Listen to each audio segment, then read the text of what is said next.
the red one here. So you're 4 on your 8 o'clock. Right-handed, okay? You step backwards now and you hit this way. Back to the centre, backhand, stepping the right leg back. Here. 1, 2. 2. So from the centre, sticks in the right hand, left leg steps back and hit here. Back into the centre. Right leg steps back, backhand, here. Back into the centre. This is probably one of the hardest ones to pick up. Here. So make sure you swing through.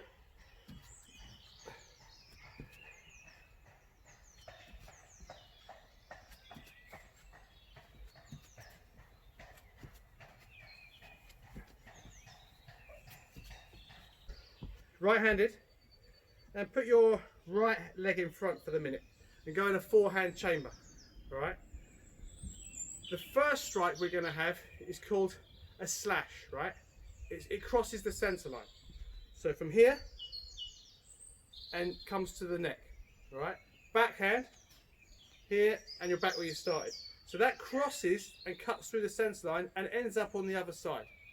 All right. So from here. So 1, 2. Now,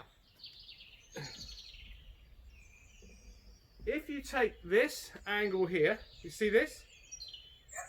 Right? And this is really important if you're dealing with weapons, right? Not many people will teach you this. If you have this angle here, right? Watch how I swing, right? Say I've got a slightly bigger weapon. In fact, I'll use a sword. Oh, here. So look, if I'm here, look. If I'm doing this angle here, which is a proper 90-degree angle, right? Here, or 45 degree, but 90 degrees to this. Here.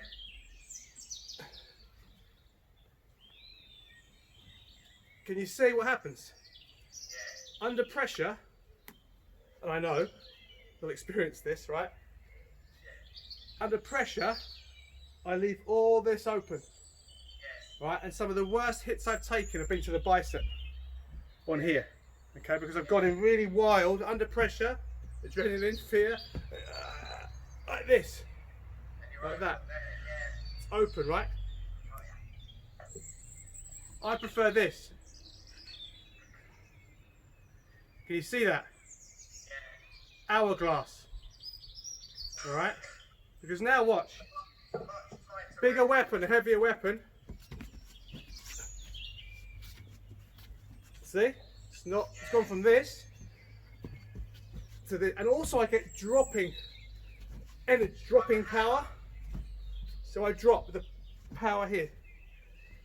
Doesn't mean I can, because usually all your hits are getting more on this line, and then when you want a big one, if it was a stick, you then get a power shot horizontally here, like this, right? Exactly the same, and probably more important when it's a sword. Okay, because this is gone, right?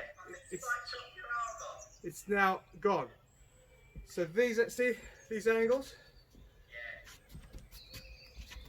See? So even almost vertical, or if they are crossing centre line, it's very fine here, like this. Here. Okay. When I step to the right side, sorry, my left side, with my left leg on this side, I'm going to do a forehand.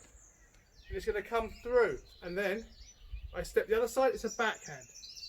So it's always a forehand when I step to this side, and always a backhand this side. If I go to the green, it's the same. If I go to the red, it's the same. Forehand, backhand. And I work my way around the spider's web, around that star.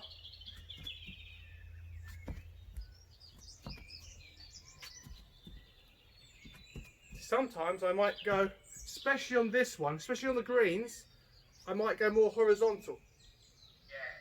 Because look, I'm moving away from someone. If I'm moving this way, and we're talking sword or We go to the C, it's different. I'd hold the blade differently. But the footwork is the same. Cut, cut, cut, cut, cut, cut. Yeah, forehand, backhand. Forehand, backhand. Slightly different. I'm doing uppercuts, so I'll try not to confuse you because with the blade I do more. I'm trying not to do, I'm only doing downward strikes. If you imagine a number 8 on its side, or the infinity sign, we're going downward, not upward. Because obviously you have the reverse, which is upward cuts and also blocks. But for the moment, just focus on the downward ones, and then later on you can start experimenting with the upward 8 angles as well. All right.